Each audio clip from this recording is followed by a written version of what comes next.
once again, everybody, and welcome to another episode of the C-Bus Paranormal Paracast. As always, I'm your host, Johnathon Robson, and on this month's episode, we're going to continue with the recent cryptid theme and swim a little further upstream from our froggy friend in Loveland, literally, to discuss a far more terrifying and violent cryptid from the same area.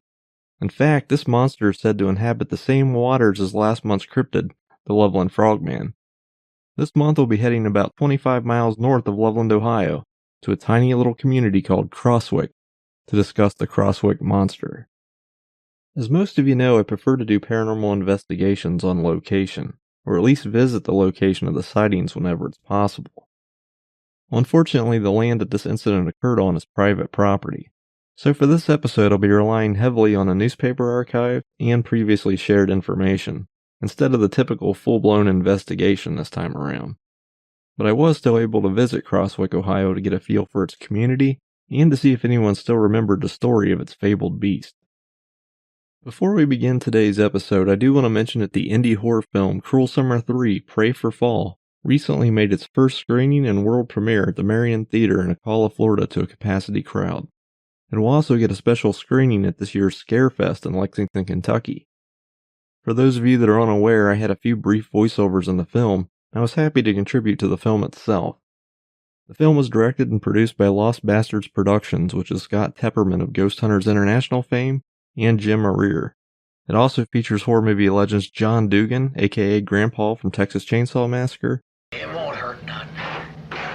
My old grandpa's the best killer there ever was. Felissa Rose of Sleepaway Camp fame. I thought you were the killer. Oh, come on. Don't tell me you believe all that baloney. Beatrice Bopoli, which is Freddy Krueger's mom, and also Santiago Cirillo from The Walking Dead.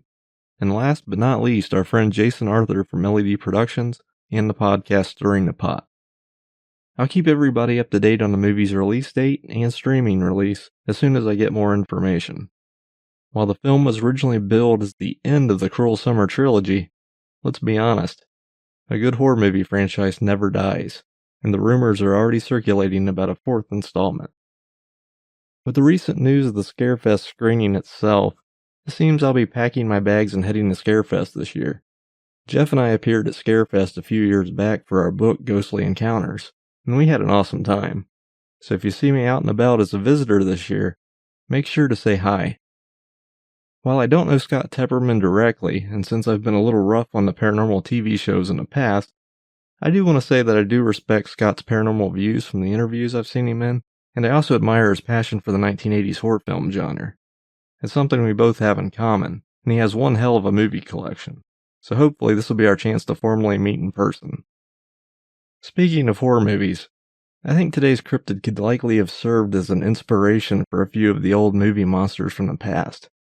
Perhaps the giant Gila monster? Look it up, kids. It was terrible, but also a fun watch for the nerds that like bad monster movies. So join me as we travel back in time to May of 1882 to confront a terrifying beast, a monster that was so feared at the time that the sleepy little town of Crosswick, Ohio sent 60 of their best men to try to tame it, and failed. It's time to discuss the Crosswick monster.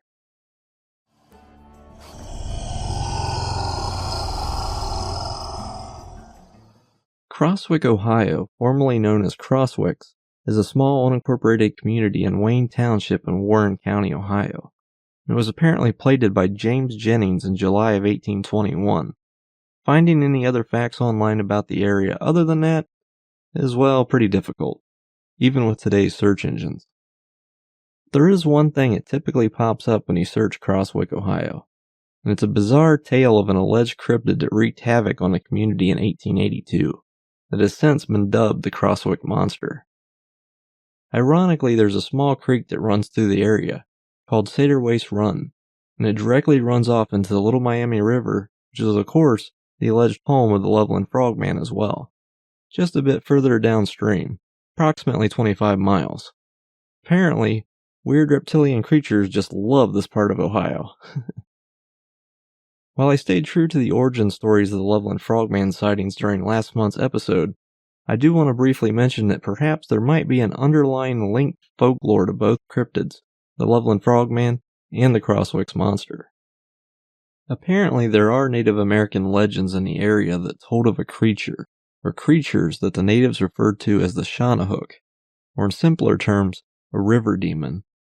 The creature was typically described as a large reptile that could walk on two legs, and specifically lived along the banks of the Little Miami River, which of course is some pretty interesting information. It's also been stated that the indigenous tribes would often send their greatest warriors to confront the beast, and it's believed to have went into hiding until they were removed from the land in later years. While it's important to acknowledge these legends, let's also be honest. Most cryptid researchers typically try to tie cryptid sightings to some sort of Native American legend while looking for evidence, and they will frequently try to use it to back up their beliefs about the creatures that they're researching. If the legends of the river demons are to be believed, it certainly could explain a few of the Loveland sightings, and perhaps even the story of this month's cryptid. Also, while researching the story of the Crosswick monster, I did find it interesting that the two brothers involved in today's story's last names were Lynch.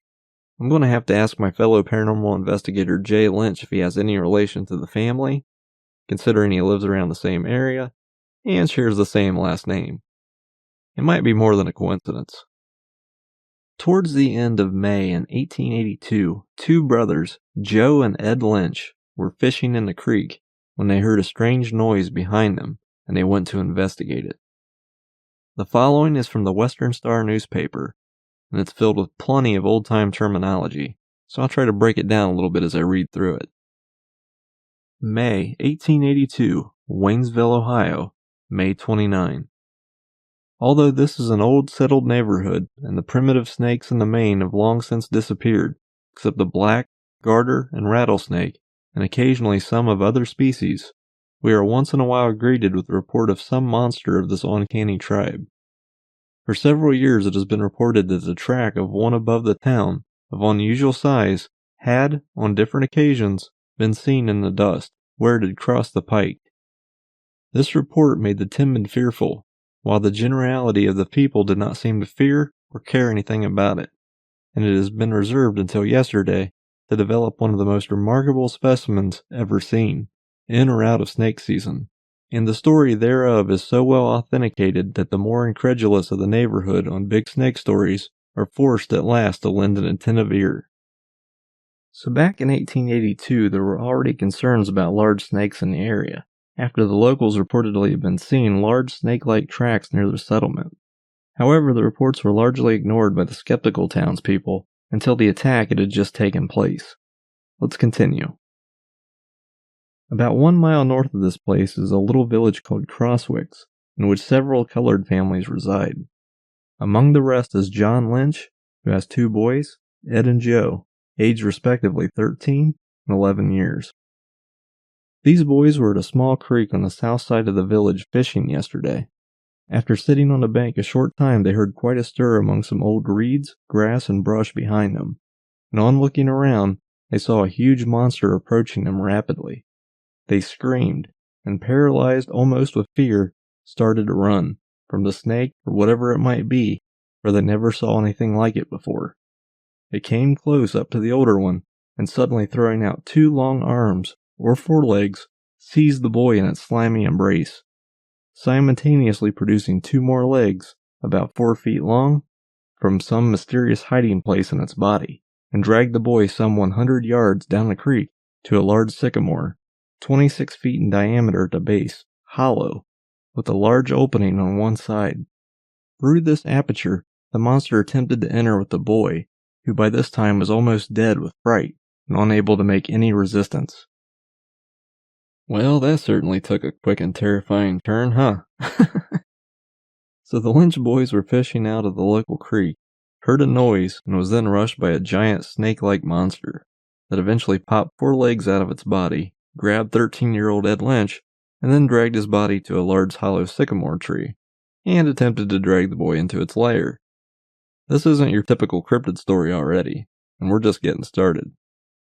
3 men, Reverend Jacob Horn, George Peterson, and Alan Jordan, were quarrying stone a short distance above where the boys were fishing, and hearing their screams and seeing the creature yanking one off, hurried in an attempt to rescue the child.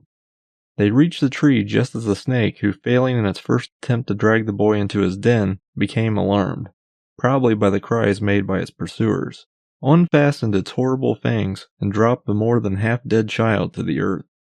The little fellow was picked up and carried home, and Dr. L.C. Lukens of Waynesville was summoned to attend him. In the afternoon, about 60 men, armed with clubs, dogs, and axes, gathered around the sycamore tree and concluded to cut it down and destroy its fearful tenant.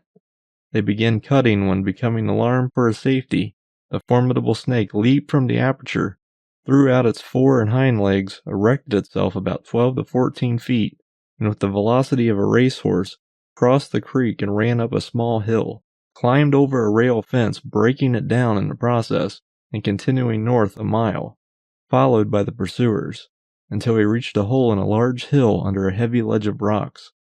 Some of the men and dogs were so terrified at the beast's first appearance that they only thought of getting out of the way, but the braver portion followed until the frightful thing made his retreat underneath the ground. In summary, this creature caused so much damage to the attacked child that Ed Lynch was considered half dead at the time of his rescue, and the creature retreated into its hiding spot shortly after.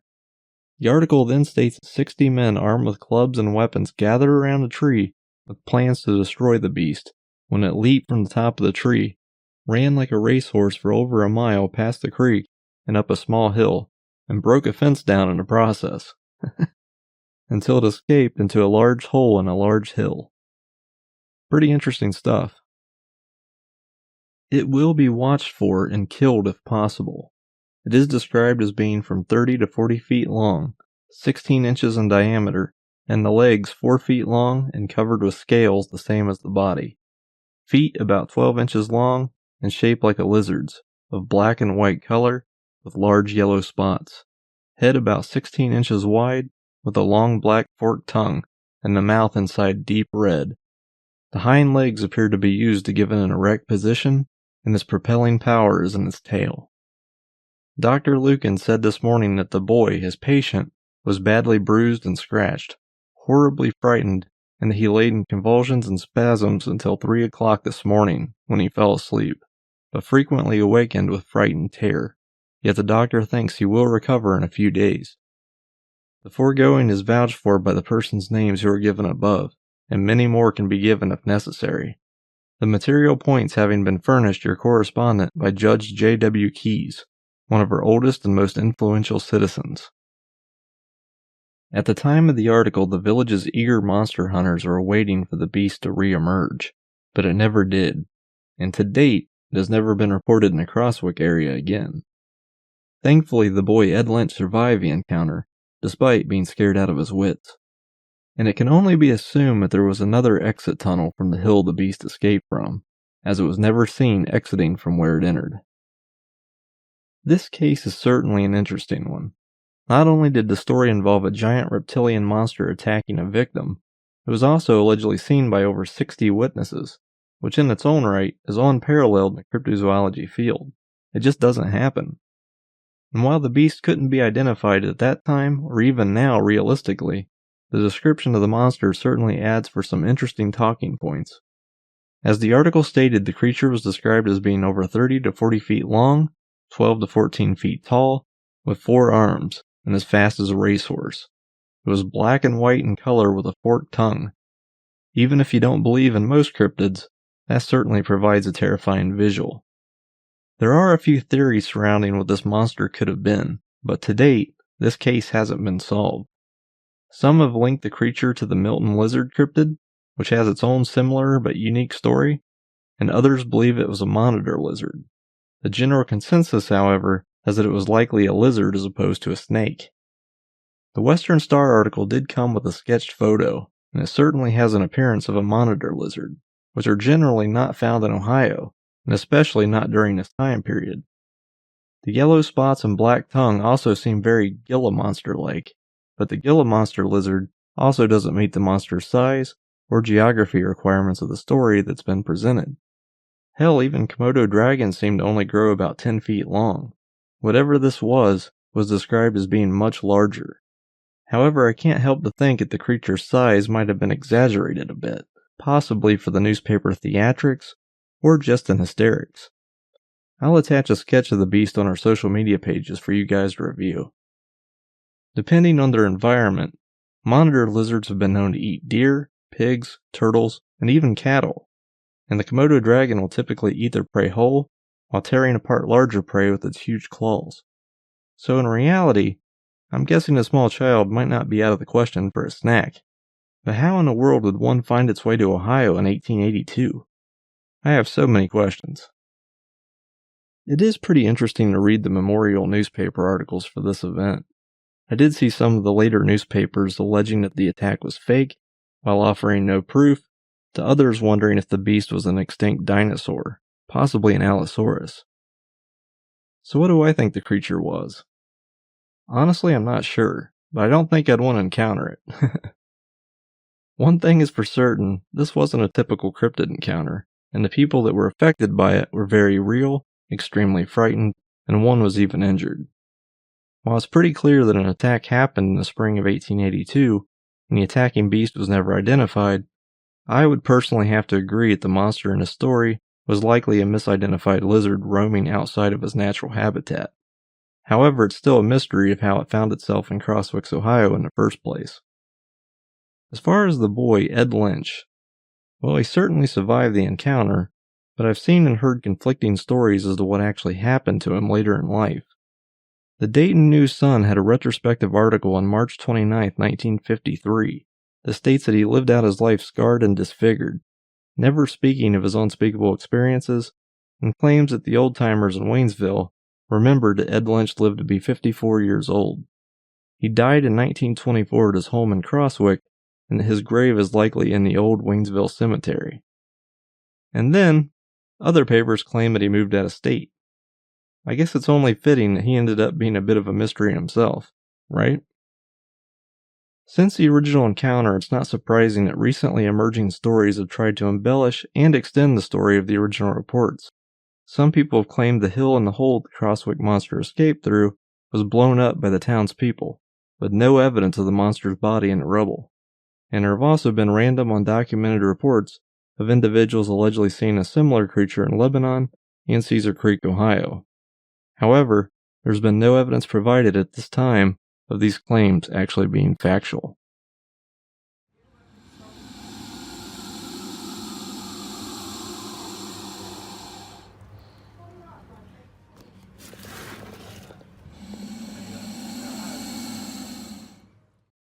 Well, that concludes this month's episode on the Crosswick Monster.